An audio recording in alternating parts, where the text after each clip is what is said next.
नमस्कार दोस्तों, welcome to the coach institute. आज हम लोग अपने हिस्ट्री के मॉडर्न इंडिया के चैप्टर को आगे बढ़ाते हुए जो टॉपिक बचे हैं उनको कवर करेंगे। चलिए शुरू करते हैं। तो हमारा देखिए पहला टॉपिक तो हमारा जो पिछले वीडियो में था वो यही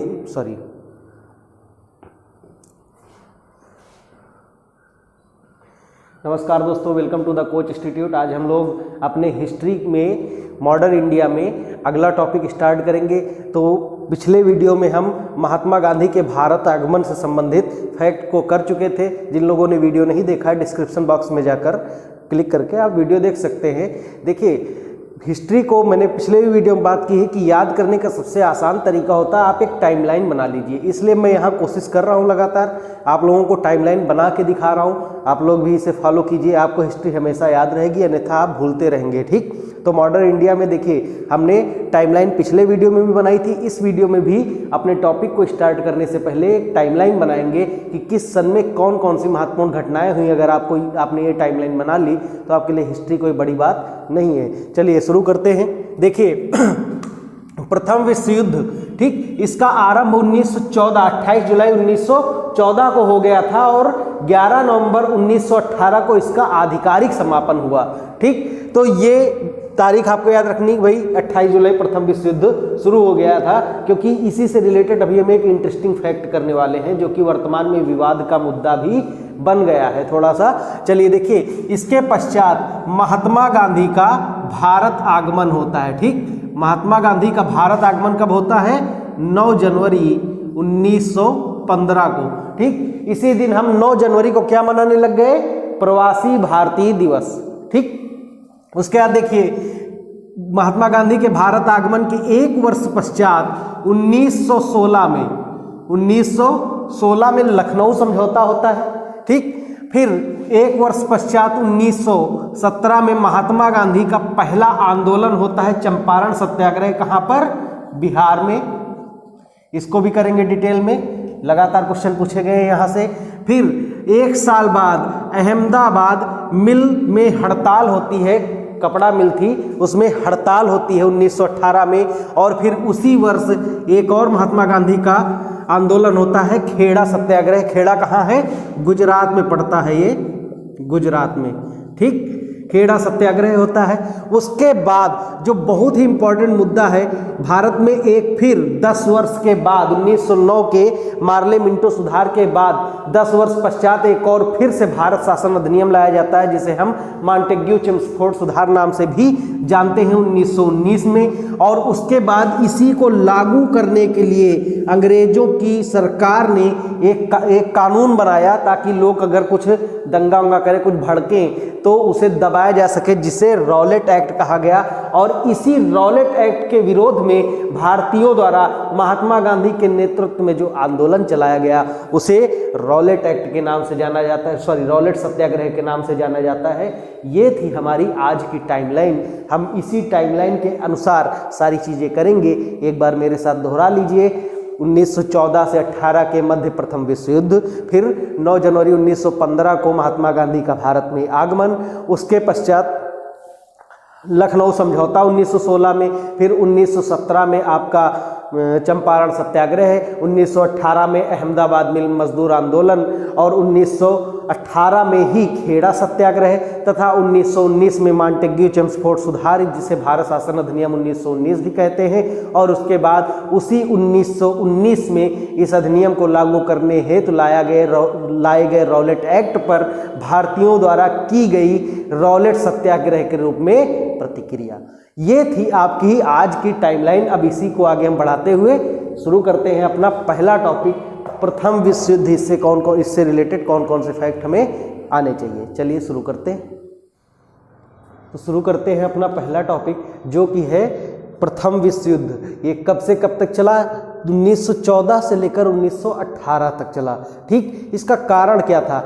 एक ऑस्ट्रिया के राजकुमार थे, वो गए थे बोस्निया। ऑस्ट्रिया मतलब यूरोप की बात हो रही भैया। ठीक, वो गए थे बोस्निया और बोस्निया में एक सर्बियाई व्यक्ति ने उनकी हत्या कर दी। परिणामतः क्या हुआ? ऑस्ट्रिया गुस्सा हो गया। ऑस्ट्रिया ने कहा कि ऑस्ट्रिया ने सर्बिया से कहा कि उस सर्बियाई व्यक्ति को हमारे हवाले कर दो। सर्बिया ने ना तो उस व्यक्ति को हवाले किया और ना ही दिए गए समय में, यानी ऑस्ट्रिया ने एक टाइम दिया था कि इस टाइम के अंदर उसको सजा दो और हमारे हवाले करो, लेकिन ना तो सर्बिया ने ऑस्ट्रिया को उस व्यक्ति को हवाले किया और ना ही उसने कोई सजा दी। परिणामता क्या हुआ, 28 जुलाई 1914 को ऑस्ट्रिया ने सर्बिया पर हमला कर दिया, ठीक। और उस समय यूरोप में कुछ गुप्त संधियां चलती थी विभिन्न देशों के मध्य, और इसी एक पे हमला हुआ, दूसरे ने तीसरे किया, तीसरे ने चौथे किया, इस तरीके से धीरे धीरे वहां पर विभिन्न देश आपस में लड़ने लगे, जिसे हम विश्व युद्ध के नाम से जानते हैं। हालांकि ये युद्ध यूरोप में ही हो रहा था, लेकिन इसके दूरगामी प्रभाव पड़े और पूरे विश्व पर इसके प्रभाव पड़े, क्योंकि यूरोपीय शक्तियों का ही उस काल समय में पूरे विश्व पर वो औपनिवेशिक शासन था, इसलिए पूरे विश्व पर प्रभाव इसके पड़े, जिसे हम विश्व युद्ध के नाम से जानते हैं। चूंकि इतने बड़े स्तर पर विभिन्न देश इन्वॉल्व थे, इसलिए हम इसे प्रथम विश्व युद्ध भी कहते हैं। तो कारण आई थिंक समझ गए होंगे। अब देखिए, आपको जानना क्या है, ये शुरू कब हुआ, 28 जुलाई 1914, ये तारीख याद रखेंगे, ठीक। समापन की तारीख इंपॉर्टेंट नहीं है, बस आप इतना जानिए 1918 तक चला था। लेकिन वर्साय की संधि, जो कि द्वितीय विश्व युद्ध का कारण बनी, ये कभी भी आरआरबी एनटीपीसी वगैरह में क्वेश्चन, चूंकि फैक्ट पूछे जा रहे हैं, अब वर्तमान में नए फैक्टों का निर्माण किया जा रहा है, नए फैक्ट पूछे जा रहे हैं, इसलिए ये डेट याद रखेंगे कि वर्साय की संधि 28 जून 1919 में हुई। इसमें जर्मनी ने जो अन्य देशों पर हमला किया था, जर्मनी को बड़ा ही बेइज्जत किया गया, अपमानित किया गया और उसके संसाधन छीन लिए गए, और उसके ऊपर ढेर सारा जुर्माना लगाया गया। परिणामता क्या हुआ, इसी साल के बाद हिटलर का उदय होता है। हिटलर भी प्रथम विश्व युद्ध में एक सैनिक मात्र था, ठीक। हिटलर का उदय होता है और वो अपने प्रभावशाली भाषण से लोगों को वर्साय के संधि के प्रति भड़काने लगा, और देखते ही देखते वो एक नेशनल हीरो बन गया। और फिर द्वितीय विश्व युद्ध आप लोग जानते हैं 1939 से स्टार्ट हो जाएगा। तो ये चीज़ें आप समझ जाएंगे आगे धीरे धीरे वर्साय की संधि याद रखेंगे 28 जून 1919 में हुई, जिसमें जर्मनी को बहुत ही अपमानित किया गया संधि के माध्यम से। चलिए अब देखते हैं किनके बीच ये युद्ध हुआ था। इसमें ट्रिपल एंटेंटे जिन्हें मित्र राष्ट्र भी कहते हैं, वो एक तरफ थे फ्रांस, रूस और ब्रिटेन। हालांकि रूस 1917 के बाद प्रथम विश्व युद्ध से अलग हो गया था। और ट्रिपल अलायंस जिन्हें धुरी राष्ट्र कहते हैं, उसमें जर्मनी, ऑस्ट्रिया हंगरी, ऑटोमन साम्राज्य और बुल्गारिया। ये जो ऑटोमन साम्राज्य है ना, यही वर्तमान का तुर्की है, ठीक। उस समय आप लोग एटलस खोल कर देखिए तो तुर्की तो अभी कहाँ पर है, सीरिया के ऊपर है, लेकिन उस समय तुर्की में सीरिया भी आता था, जॉर्डन का इलाका भी आता था, ठीक। थोड़ा सऊदी का इलाका भी आता था, लेबनान, फिलिस्तीन, ये सारे देश आते थे। इधर मिस्र का भी थोड़ा इलाका आता था, बहुत बड़ा इलाका था। और वर्तमान में जो तुर्की के राष्ट्रपति हैं तैयब अर्दोगान, वो इसी ऑटोमन साम्राज्य की बात करते रहते कि हम लोग फिर से ऑटोमन साम्राज्य बनेंगे। गधा हो गए एकदम, ठीक। ऊपर का माला खाली हो गया है। उन्होंने अपने यहाँ इस्लामिक कानून के हिसाब से बैंक चलाना, रन करना शुरू कर दिया। देखते ही देखते 1 महीने में 30% उनकी मुद्रा गिर गई। ये हरामखोर एकदम फ्लैट अर्थ पे रहते हैं यार, फ्लैट अर्थ पे। अब गोल धरती में नहीं रहोगे, फ्लैट पे रहोगे तो कुछ ना कुछ तो फ्लैट हो ही जाएगा आपका, समझ रहे हो। चलो भैया, तो ये चीज़ें आई थिंक आप समझ गए होंगे। यहाँ से ज़्यादा प्रश्न बनने की संभावना है मॉडर्न इंडिया में नहीं है, चूंकि वर्ल्ड हिस्ट्री का पार्ट है। लेकिन अब बनेगा प्रश्न कहाँ से कि भैया प्रथम विश्व युद्ध का भारत पे क्या इफेक्ट पड़ा, ठीक। चलिए देखते हैं फर्स्ट वर्ल्ड वार और भारत।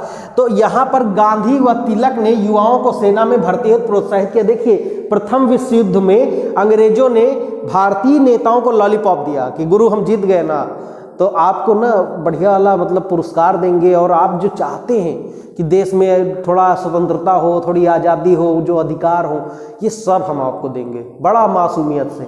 और हमारे नेता इंडियंस बड़ा भोला आदमी है, ठीक। तो हमारे नेता वो भी भोले भाले लोग, उन्होंने कहा ठीक गुरु ये बात सही तो है। ब्रिटेन ने कहा अगर हम हार गए ना तो फिर आपके ऊपर दूसरा देश आएगा, वो कब्जा करेगा, और फिर आप जो है और परेशानी में पड़ेंगे, मतलब हम भी पीसेंगे आपको, वो भी पीसेगा आपको, समझ रहे हैं पूरा कांड। तो हमारे नेताओं ने कहा नहीं ठीक है, तुमको जो है हम मदद करेंगे, और इन्होंने मदद करना शुरू किया। मदद कैसे, जितना भी देश में अनाज है, भाई सेना में अनाज तो लगेगा ना खाने के लिए। ये बकलोलाओं के यहाँ कहीं कोई अनाज वनाज थोड़े ना होता है इतना, ये सब आयात करते हैं आज भी। ठीक, तो ये सब अनाज है, लोहा है, कोयला है, क्योंकि युद्ध कैसे लड़ा जाता है? युद्ध लड़ा जाता है तलवारों से, युद्ध लड़ा जाता है बंदूकों से, टैंक से, गोला से, बारूद से। ये सब में क्या लगता है? लोहा लगता है। ठीक, तो ये सब लोहा जो है ये सब भारत से निकलना शुरू हुआ बड़ी मात्रा में। ठीक, अब युद्ध ऐसे तो लड़ा नहीं जाएगा, इतना एडवांस टेक्नोलॉजी तो थी नहीं ना, आज भी है। तो लोगों की जरूरत पड़ेगी, तो अपने अपने घर से निकले, मतलब महात्मा गांधी निकले और बाल गंगाधर तिलक निकले और गांव-गांव जाकर भाषण देना शुरू किए कि हमको ब्रिटेन को जिताना है, सब लोग आके सेना में भर्ती हो जाओ। ठीक, तो लोगों ने गांधी को भर्ती वाला सार्जेंट की भी संज्ञा दे दी। ठीक, ये लोगों द्वारा दी गई, किसी एक व्यक्ति के द्वारा नहीं। मतलब कि गांधी जी आ रहे हैं, अभी आएंगे, गांव भाषण देंगे कि जाके भर्ती हो जाओ सब लोग। ठीक, तो इस तरीके से सेना में भर्ती हो जाओ। इस तरीके से ये दो फैक्ट आपके हो गए, नरम दल और गरम दल। प्रश्न कभी पूछ ले, सेंटेंस बना के, पीसीएस वाले ध्यान दें स्पेशल, कि सेंटेंस कभी पूछ ले कि प्रथम विश्व युद्ध में नरम दल एवं गरम दल दोनों ने अंग्रेजों को अपनी सहायता प्रदान किया, कहेंगे सही जवाब। ठीक, अगर किसी एक दल की बात करें आप काट देंगे कि नहीं, एक नहीं, पूरे के पूरे नेता चाहते थे कि ब्रिटेन युद्ध में जीते। ठीक, अब देखिए अगला, इसमें जो फैक्ट, ये फैक्ट कभी आया नहीं अभी तक, लेकिन आना चाहिए। देखिए हमारे भारतीय लोग हैं और ये गधे लोग जो पेपर बना रहे हैं, ठीक, वो क्या करते हैं, बस दो चार नेताओं के नाम जानते हैं, उन्हीं से उठा के डीप में जाके प्रश्न बना देते हैं। यार यहाँ से क्यों नहीं बना रहे, आप ही के तो लोग शहीद हुए थे। तो 8 लाख भारतीय सैनिक यहाँ सही इस युद्ध में भाग लेते हैं, जिनमें 47,746 सैनिक शहीद हुए। ये आधिकारिक आंकड़ा है। ठीक, ये आपको याद होना चाहिए। मैं तो कहता हूँ गर्व से कहो हिंदुस्तानी है तो याद भी होना चाहिए आपको आंकड़ा।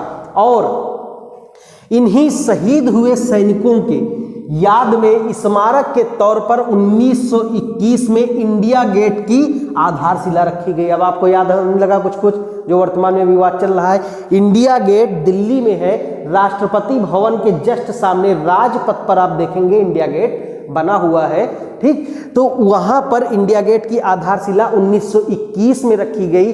किन सैनिकों की याद में? प्रथम विश्व युद्ध में शहीद हुए सैनिकों की याद में। और इसी इंडिया गेट पे जो लोग घूमने गए हैं या जो लोग जाएंगे वहां पर देखिएगा, इंडिया गेट पर लगभग 13,300 सैनिकों के नाम उस इंडिया गेट पर गुदा हुआ है। लोग जाते हैं, सेल्फी लिए मस्त वापस चले आते हैं, ये भी नहीं देखते कि इंडिया गेट किस लिए बना था, इंडिया गेट पर कहीं नाम वाम लिखा है क्या।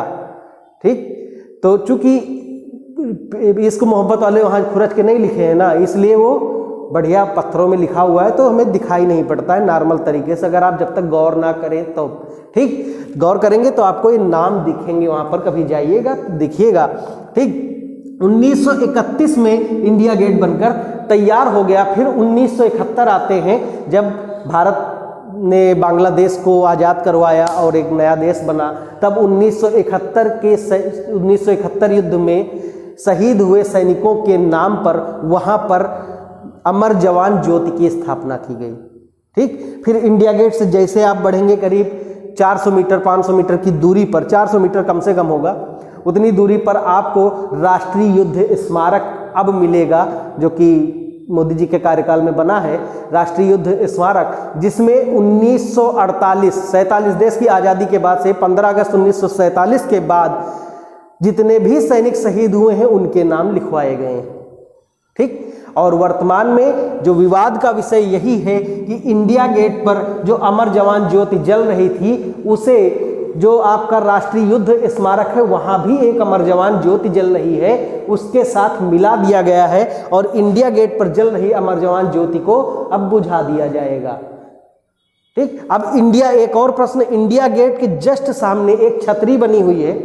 ठीक, वहां पर कोई नहीं खड़ा है, अब वहां पर बाबू सुभाष चंद्र बोस की एक मूर्ति, आदमकद मूर्ति खड़ी की जाएगी। ये बड़ा ही इंपॉर्टेंट है हमारे देश के लिए। और एक प्रश्न और कर लेते हैं, बाबू सुभाष चंद्र बोस जी के जन्म दिवस को अब वह भारत में पराक्रम दिवस के रूप में मनाने का निर्णय लिया गया है। और यह कौन सी तारीख है?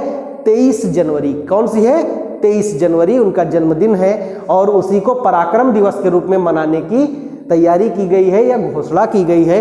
इस तरह आपके ये फर्स्ट वर्ल्ड वार और भारत से रिलेटेड फैक्ट थे कि महात्मा गांधी को भर्ती वाला सार्जेंट कहा गया। लगभग 8 लाख सैनिकों ने भाग लिया, जिसमें लगभग 48,000 के आसपास सैनिक शहीद हुए और उन्हीं की याद में 1921 में राजपथ पर, जो कि वर्तमान में राजपथ है, पहले किंग्सवे इसे कहते थे, राजपथ पर इंडिया गेट की आधारशिला 1921 में रखी गई और 1931 में यह बनकर तैयार हुआ और उसी इंडिया गेट के नीचे अमर जवान ज्योति की स्थापना की गई 1971 के भारत पाकिस्तान युद्ध के तौर पर उन शहीदों की याद में। और उसके बाद वर्तमान में उस लौ को या राष्ट्रीय युद्ध स्मारक की लौ से मिला दिया गया है। ये कहानी मैंने आपको बताई। ठीक, अब थोड़ा सा और इसमें करते। देखिए हिस्ट्री बड़ा मज़ेदार विषय है, अगर आप लोग इंटरेस्ट लेकर पढ़े ना तो मज़ा आ जाए। ठीक, तो और इसमें देखिए अब क्या हुआ, ये सैनिक देखिए कितनी संख्या, 8 लाख भारतीय सैनिक विदेश गए।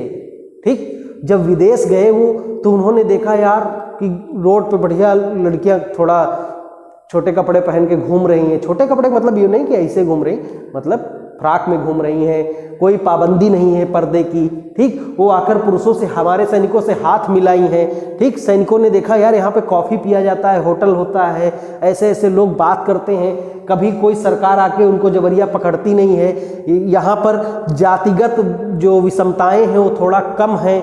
ठीक, इस तरीके की चीज़ें, भावनाएं हुई, पैदा हुई। उन्होंने वहाँ से शिक्षा ग्रहण की कि यार यहाँ पर कैसे लोग रह रहे हैं, और वही शिक्षा आगे चलकर भारत के राष्ट्रीय आंदोलन में योगदान दिया। वो लोग जब वहाँ से वापस आए तो अपनी मेरिया क्या बोल, कहाँ तुम पर्दा लगाए घूम रही हो, वहाँ से हम गए थे तो देखिए सेल्फी खिंचवा के लाए हैं, सेल्फी तो नहीं फोटो खिंचवा के लाए हैं, देखो हमारे बगल में एक लड़की खड़ी। ठीक, इस तरीके कपड़ा पहनो ना। तो इस तरीके से धीरे धीरे क्या हुआ, इवोल्यूशन हुआ, यानी कि सोच में परिवर्तन आया भारतीयों के। अब देखिए यहाँ पर एक फैक्ट मैंने आपको कराया था, ऑटोमन साम्राज्य जो वर्तमान में तुर्की है। ठीक, जब देखिए ये लोग जीते, फ्रांस, रूस और ब्रिटेन, इन लोगों ने वर्साई की संधि के तहत इन ऑटोमन साम्राज्य का विभाजन किया कई सारे देशों में।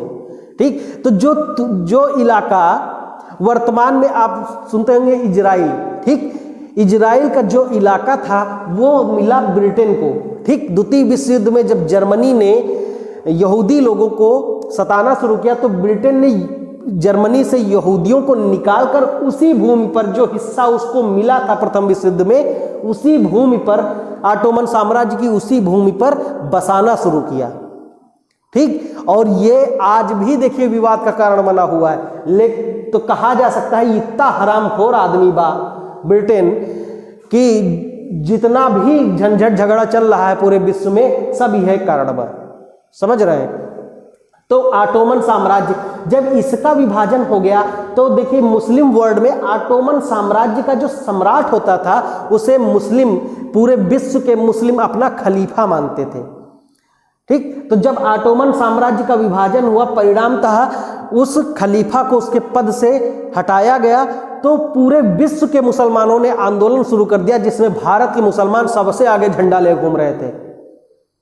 और उसी आंदोलन को, जो झंडा लेकर घूम रहे थे, उसी आंदोलन को हम पढ़ेंगे 1919 में खिलाफत आंदोलन के नाम से। ठीक, तो ये सारी कहानी थी आपके प्रथम विश्व युद्ध की। देखिए आप प्रथम विश्व युद्ध से कितनी सारी चीजें कवर कर सकते हैं। अब चलते हैं अपनी नेक्स्ट स्लाइड पर, जिसका नाम होगा प्रथम विश्व युद्ध था, उसके बाद महात्मा गांधी का आगमन हम लोग पढ़ ही चुके हैं। अब हम करेंगे लखनऊ समझौते के बारे में। ठीक, चलिए अब अपना अगला टॉपिक है लखनऊ समझौता 1916। ठीक, हमने प्रथम विश्व युद्ध कर लिया है, लखनऊ समझौता 1916। ये समझौता था क्या, ये क्यों हुआ, इसके कौन कौन से दूरगामी परिणाम हुए, इन्हीं से प्रश्न पूछा जाता है। ठीक, देखिए आप जब तक कहानियाँ नहीं जानेंगे बैकग्राउंड की, आप फैक्ट याद करेंगे और भूल जाएंगे। इतिहास की सबसे बड़ी विडंबना यही है कि हम कहानियों के साथ नहीं चलते। याद करिए अपने बचपन में हम कितने किस्से सुनते थे, कहानियाँ नहीं किस्से सुनते थे। ठीक, तो किस्से याद करिए, किस्सों के बारे में जानिए, और किस्से भूलते नहीं, सबसे अच्छी बात ये होती है। इसलिए हमें इन किस्सों को याद रखना चाहिए, और फिर फैक्ट लगाना तो आपके बाएं हाथ का खेल है। अगर आप किस्सों को सीरियल वाइज याद कर लिए कि इसके बाद ये हुआ, फिर ये हुआ था भैया, फिर ये हुआ था, हमको सन नहीं याद है, हमको तारीख नहीं याद है, हमको फैक्ट नहीं याद, कोई बात नहीं, आपने एक बार किस्सा सुन लिया, किस्सा तैयार कर लिया और फिर आराम से फैक्ट उसमें लगाते चले गए, याद हो गया हमेशा के लिए। ठीक, चलिए, मैंने भी इतिहास इसी तरह याद किया। इतिहास मुझे भी बड़ा बोरिंग सब्जेक्ट लगता था, लेकिन जब मैंने इसे किस्से कहानियाँ बनाना सीखा, कहानियाँ याद करना सीख लिया, तो हमें इतिहास से अब कोई डर नहीं लगता, इतिहास हमको याद रहती है। ठीक, इसी तरह ancient India, medieval India, modern, सब प्रकार का इतिहास याद रहता है। वर्ल्ड हिस्ट्री भी याद होती है जब आप किस्से बनाना सीख जाते हैं। शुरू करते हैं लखनऊ समझौता 1916। ठीक, अब देखिए, हमने 1914 यानी कि प्रथम विश्व युद्ध में ऑटोमन साम्राज्य वाली बात कर ली थी, उसका विभाजन अंग्रेजों ने किया। ठीक, परिणाम क्या हुआ, ऑटोमन साम्राज्य के विरुद्ध जो ब्रिटिश नीतियां थी उनसे भारतीय मुसलमान जो थे वो संतोषजनक हो गए। ठीक, वो रुष्ट हो गए अंग्रेजों से द्वेष भावना रखने लगे। परिणामतः उन्होंने एक आंदोलन चलाया कि हमारा खलीफा वापस करो, यानी कि ऑटोमन साम्राज्य का जो सम्राट है उसे पुनः गद्दी पर बिठाओ।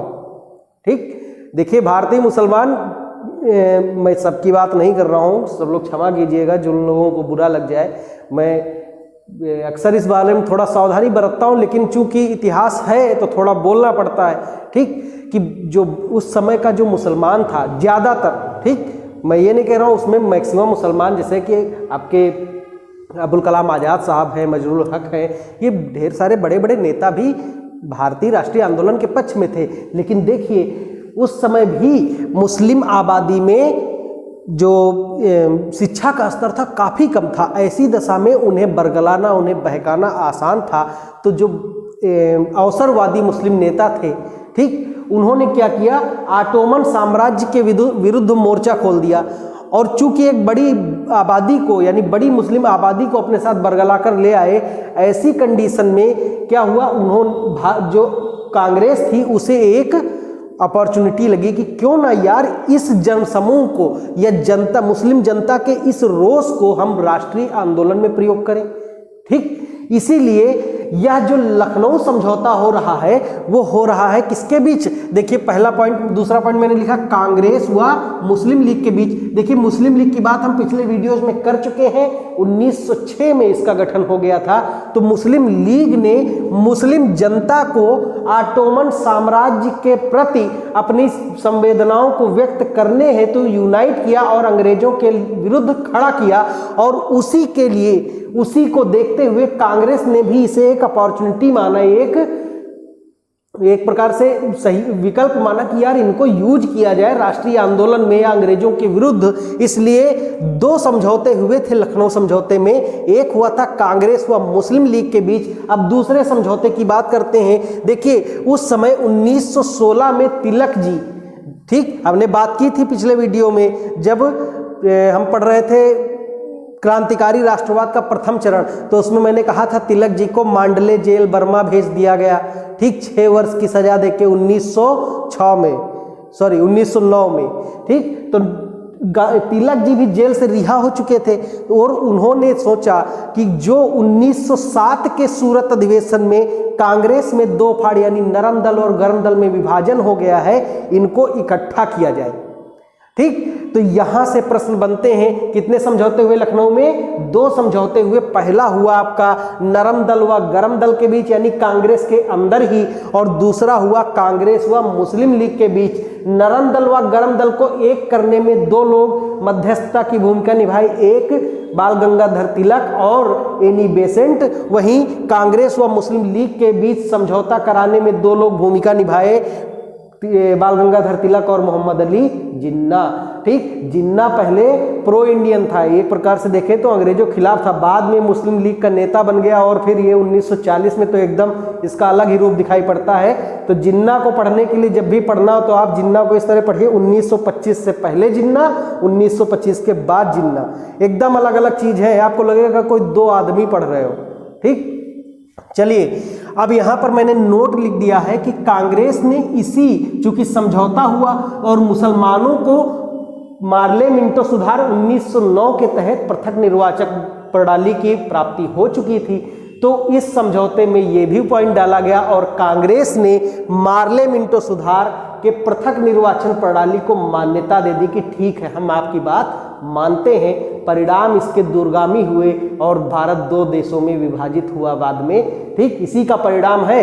तो और इसी को लेकर जब भारतीय मुसलमान या यूँ कहें मुस्लिम लीग जब कांग्रेस से अलग हो गई इस समझौते को तोड़कर, तो गांधी जी ने कहा था असहयोग आंदोलन के पश्चात कि मार्ले मिंटो सुधारो ने हमारा सत्यानाश कर दिया। हमने पिछले वीडियो में सब बातें हम कर चुके हैं। चलिए आगे चलते हैं। देखिए इसी समझौते में, अच्छा समझौता हो का नाम तो पता ही, लखनऊ समझौता, ठीक। इसी लखनऊ समझौते के या लखनऊ अधिवेशन के जो अध्यक्ष थे वो थे अंबिका चरण मजूमदार। 20 बार प्रश्न पूछा गया है ये, ठीक, अंबिका चरण मजूमदार। और इसी अधिवेशन में, इसी लखनऊ अधिवेशन में बिहार के चंपारण से एक व्यक्ति आए, उनका नाम था राजकुमार शुक्ल। और राजकुमार शुक्ल जी जानते थे कि भाई देखिए साल कौन सा है, 1916, गांधी जी कब आए, 9 जनवरी 1915, ध्यान रखिएगा, ठीक। तो ऐसे में शुक्ल जी को पता था कि कोई दक्षिण अफ्रीका से एक आदमी आया है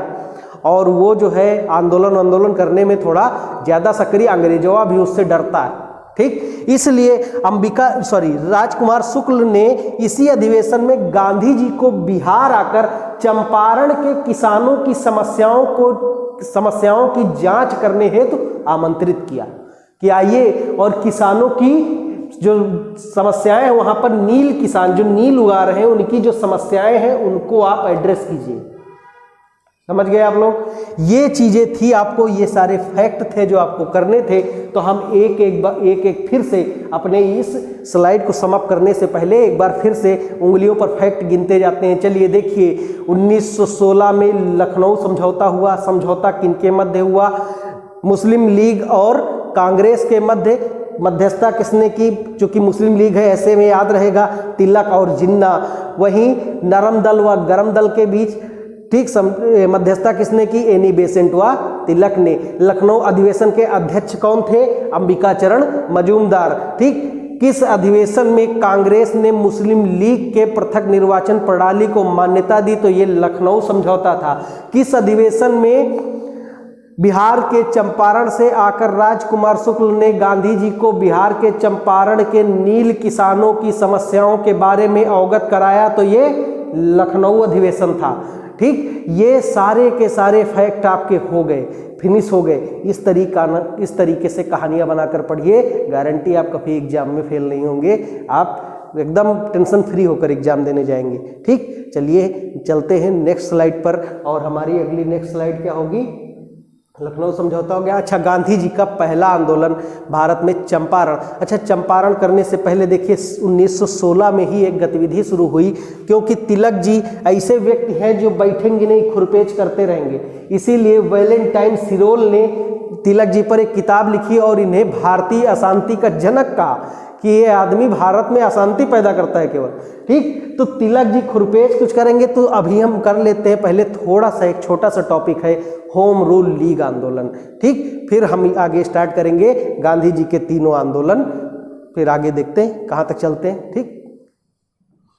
अब हमारा अगला टॉपिक है होम रूल लीग आंदोलन। देखिए, होम रूल का मतलब क्या हुआ? होम माने घर, रूल माने शासन, यानी गृह शासन संबंधी आंदोलन। गृह शासन का मतलब तत्कालीन भारत में था डोमिनियन स्टेटस। डोमिनियन स्टेटस का मतलब होता है कि अंग्रेज अपने पास केवल 3 विषय, कौन से? रक्षा, विदेश और संचार के विषय रखें, बाकी हमको दे, हम अपने ऊपर स्वयं खुद शासन करेंगे, ठीक। इसी को प्रेरित करने के लिए, इसी को प्राप्त करने के लिए होम रूल लीग आंदोलन स्टार्ट हुआ 1916 में। अच्छा, ये आंदोलन प्रभावित कहाँ से था? ये आंदोलन प्रभावित था आयरलैंड में चल रहे होम रूल लीग आंदोलन से। देखिए, आयरलैंड, आप लोग एटलस खोलिए तो उसमें आप देखेंगे ब्रिटेन के बगल में एक देश है आयरलैंड, उसके ऊपरी हिस्से पर, उत्तरी आयरलैंड पर ब्रिटेन ने आज भी कब्जा कर रखा है। इलीगल कब्जा है, ये बड़ा हरामखोर आदमी बा, ठीक। ब्रिटेन चला।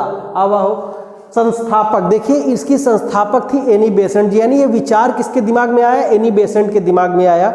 और एनी बेसेंट जी के बारे में 2-4 फैक्ट मैंने लिख दिए हैं, ये भी याद रखेंगे, पूछे जाते हैं एग्जाम्स में कि ये भारत में थियोसॉफिकल सोसाइटी की अध्यक्षा थी, ठीक। मद्रास के अडियार में प्रथम केंद्र खोला गया था थियोसॉफिकल सोसाइटी की, और इसके संस्थापक थे कर्नल अलकाट व मैडम ब्लावेस्टकी, ठीक, कर्नल अलकाट अमेरिकी है, मैडम ब्लावेस्टकी रसियन है। इन्होंने स्थापना की थी और इसकी एक शाखा खोली थी भारत में। और ये थियोसॉफिकल सोसाइटी है क्या? दरअसल 1893, याद कीजिए 1893 में आपके विवेकानंद जी शिकागो धर्म संसद में भाषण दिए, फेमस हो गए वर्ल्ड स्तर पर।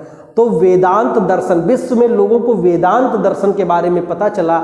ऐसी कंडीशन में उन्हीं से प्रभावित होकर कर्नल अलकाट और मैडम ब्लावेस्टकी ने थियोसॉफिकल सोसाइटी की स्थापना की और वेदांत दर्शन के अध्ययन हेतु भारत में एक केंद्र खोला, जिसकी अध्यक्षा के रूप में एनी बेसेंट जी को नियुक्त किया गया। ठीक, अब आइए, ये प्राचीन भारत की संस्कृति एवं वेदांत दर्शन की इन्होंने वकालत की। ठीक, और इनकी जो पत्रिकाएं हैं रटेंगे न्यू इंडिया और कॉमनवेल्थ, कहीं कहीं कॉमनीवाल लिखा है लेकिन उसका कोई अर्थ नहीं मिलता है। कॉमनवेल्थ का मतलब है साझा, वेल मतलब कि आशा, इस टाइप में, तो कॉमनवेल्थ। ठीक, तो न्यू इंडिया, अब यहाँ से कंफ्यूजन होता रहता है गांधी जी को और इनको लेकर कि न्यू इंडिया कौन लिखे, क्योंकि गांधी जी ने जो लिखा उस पत्रिका का नाम है, जो निकाली उस पत्रिका का नाम है यंग इंडिया, और जो एनी बेसेंट जी निकाल रही हैं वो है न्यू इंडिया। तो इसको याद कैसे करेंगे कि गांधी जी हमेशा जवान रहे। गांधी जी 1931 में जब दांडी मार्च करते हैं ना, तो सबसे आगे दौड़ दौड़ के चल रहे हैं, जवान आदमी है, मन से जवान है, ठीक, अपने आत्मा से जवान है, तो वो यंग इंडिया लिखें। ठीक, और होम रूल लीग यानी कि ये नया कॉन्सेप्ट था, ऐसे में ये भारत में नया कॉन्सेप्ट इंट्रोड्यूस कर रहे हैं, तो ये क्या लिखेंगे, न्यू इंडिया। ऐसे कुछ आप बनाकर याद करिए। देखिए कुछ लोग यूट्यूब पर सर्च करते हैं जीएस ट्रिक्स, कितना दिन याद रख लोगे यार जीएस ट्रिक्स? जब तक आपको कहानियां नहीं पता होंगी, उसके पीछे की पूरी बात नहीं पता होगी, आप जीएस ट्रिक्स 4 दिन में भूल जाओगे, एक ही दिन में भूल जाओगे, सुबह याद करो शाम को भूल जाओगे। ठीक, आइए भैया, अब देखिए 1917 में, देखिए 1916 में होम रूल लीग आंदोलन चला दी। ठीक, अब एक फैक्ट हम करते, देखिए मैंने फैक्ट लिख दिया है लेकिन ऐसे तुरंत फैक्ट नहीं पढ़ना है, मैं इनसे जोड़कर कहानी बता रहा हूं आपको। ठीक, नहीं फैक्ट तो हर किताब में लिखे हैं, लूसेंट खरीद लीजिए, उसमें फैक्ट भरा है। ठीक, चलिए देखिए फिर क्या हुआ। 1916 में जब यह आंदोलन शुरू हो गया तो अंग्रेजों ने एनी बेसेंट जी को गिरफ्तार करना चाहा। एक ही नीति आज भी चलती है। ठीक, जब कोई आंदोलन हो तो उसके बड़े नेताओं को गिरफ्तार कर लो। एनी बेसेंट जी को जब गिरफ्तार किया तो परिणामतः क्या हुआ कि कांग्रेस का जितना भी आदमी था, जितना भी लीडर था, कांग्रेस के सभी नेताओं ने होम रूल लीग की सदस्यता ले ली और कहा कि अब हम भी आंदोलन करेंगे इसी थ्रू। क्या कर लोगे, वो वाली बात हो गई। फिर एनी बेसेंट जी को रिहा किया गया, चूंकि वो राष्ट्रीय स्तर की नेता बन चुकी थी, इसलिए 1917 में कलकत्ता के कांग्रेस के कलकत्ता अधिवेशन में इन्हें अध्यक्ष बनाया गया और ये कांग्रेस की पहली महिला अध्यक्ष के रूप में जानी जाती है। याद आया फैक्ट आपको? जो लोग प्रीवियस वीडियो नहीं देख रहे हैं या नहीं देखा है भैया, जाके एक बार चेक कर लो, देख लो। ठीक, हम लोग आपके लिए मेहनत कर रहे हैं तो आप भी इतनी मेहनत तो कर ही दो, क्लिक तो कर ही दो अंगूठा आपका।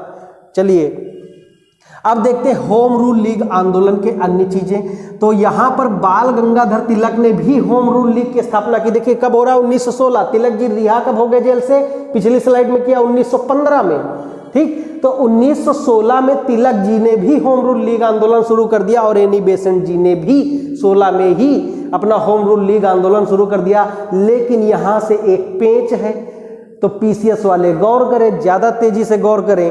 क्या पेच है? तिलक जी की जो होम रूल लीग थी वो अप्रैल 1916 में ही स्थापित हो गई थी, वहीं एनी बेसेंट जी की होम रूल लीग सितंबर 1916 में स्थापित हुई। इस तरह प्रश्न क्या बनेगा सेंटेंस में कि तिलक ने या बाल गंगाधर तिलक की होम रूल लीग की स्थापना एनी बेसेंट की होम रूल लीग स्थापना से पहले हुई थी। सही जवाब या इस तरह बन सकता है, निम्नलिखित में से किसने सर्वप्रथम होम रूल लीग आंदोलन चलाया? तब आप क्या मारेंगे? एनी बेसेंट नहीं मारेंगे, बाल गंगाधर तिलक मार के आएंगे, क्योंकि यही पेच है आपका। इनका अप्रैल में ही शुरू हो गया था, इनकी सितंबर में शुरू हुई है। देखिए इनकी शाखा, यहां से प्रश्न नहीं बनता है फिर भी जान लीजिए। तिलक जी कहाँ के रहने वाले हैं? तिलक जी रहने वाले हैं महाराष्ट्र के। तो महाराष्ट्र के आसपास का जो राज्य है ना, वहां पर इनकी शाखाएं थी, यानी महाराष्ट्र से सटा हुआ मध्य प्रांत यानी मध्य प्रदेश, व बरार यानी गुजरात का इलाका थोड़ा सा, और एक छूट गया यहाँ पर कर्नाटक।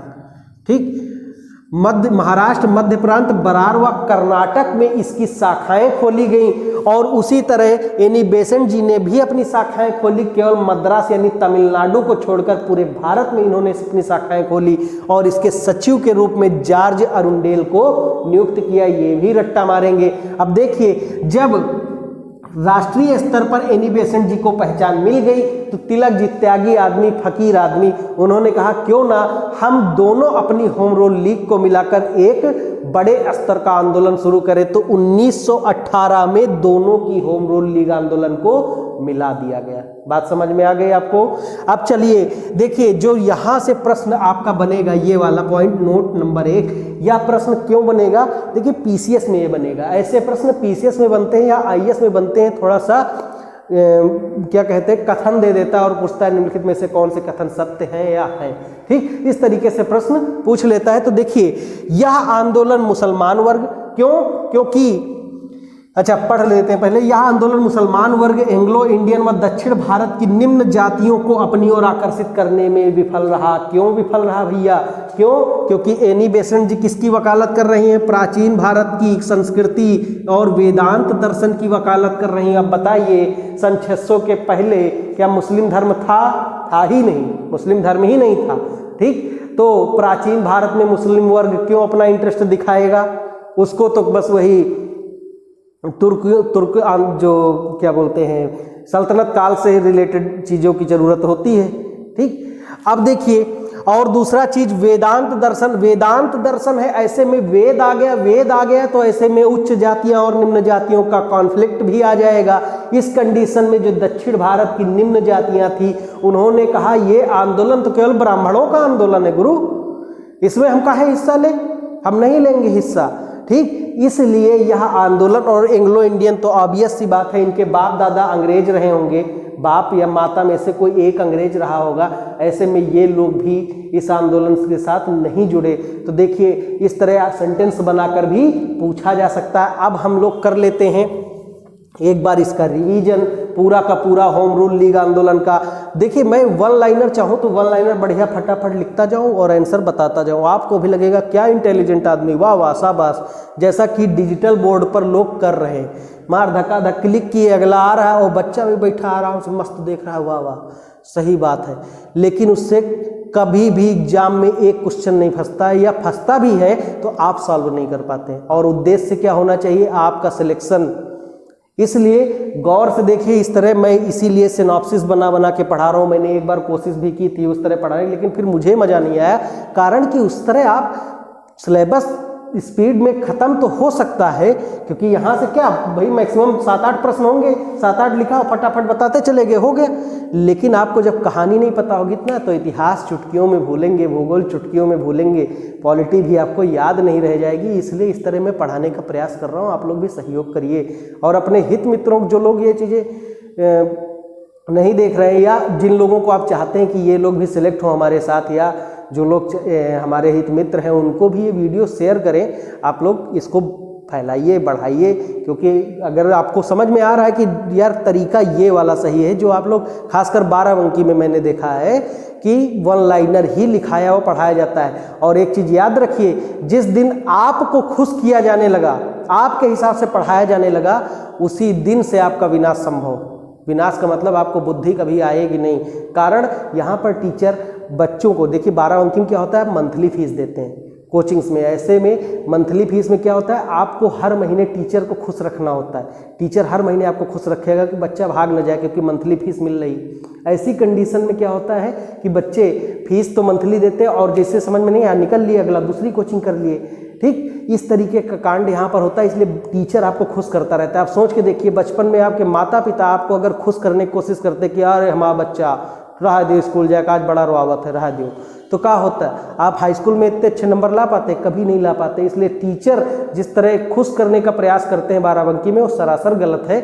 आप खुश ना होइए, आप कठिनाइयों के रास्ते। देखिए हमारे हाई स्कूल में क्या होता था, दे धड़ाधड़ पिटाई हो रही है, हम लोग अच्छे से तैयारी करते थे और मेहनत काम पूरा रखते थे।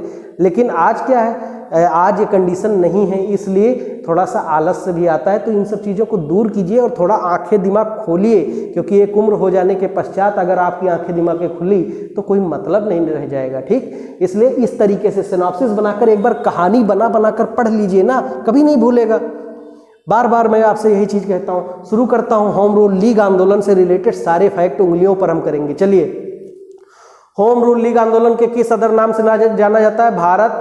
गृह शासन लीग आंदोलन। ठीक, गृह शासन लीग आंदोलन। अगला, होम रूल लीग आंदोलन कब शुरू हुआ? 1916 में। होम रूल लीग आंदोलन किससे प्रभावित हुआ, कहाँ से प्रभाव पड़ा? तो आयरलैंड में चल रहे होम रूल लीग आंदोलन से ही प्रभावित हुआ। भारत में होम रूल लीग आंदोलन की आधारशिला किसने रखी? श्रीमती एनी बेसेंट ने। ठीक, एनी बेसेंट कहाँ की रहने वाली हैं? आयरिश महिलाएं, आयरलैंड की रहने वाली हैं। एनी बेसेंट में भारत में कौन सी संस्था की अध्यक्षता रही हैं? तो एनी बेसेंट थियोसॉफिकल सोसाइटी की अध्यक्षा रही हैं। एनी बेसेंट ने कौन सी पत्र पत्रिकाएं निकाली? तो न्यू इंडिया और कॉमनवेल्थ। ठीक, एनी बेसेंट किस अधिवेशन की अध्यक्षा रही है? कांग्रेस के किस अधिवेशन की अध्यक्षा रही है? तो 1917 के कलकत्ता अधिवेशन की।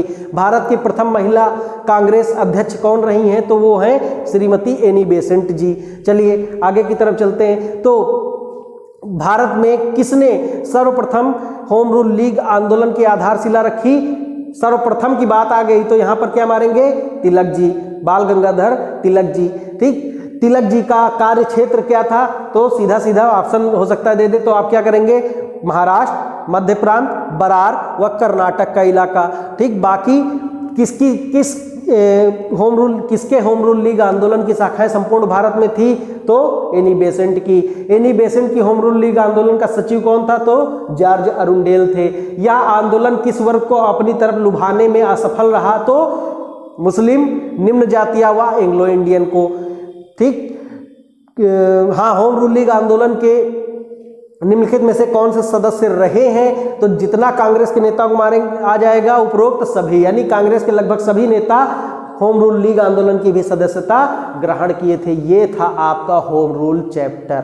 इस तरीके से आप इसे सॉल्व करेंगे। और ध्यान रखिएगा, जो लोग इससे रिलेटेड क्वेश्चन करना चाहते हैं, हमारा टेलीग्राम चैनल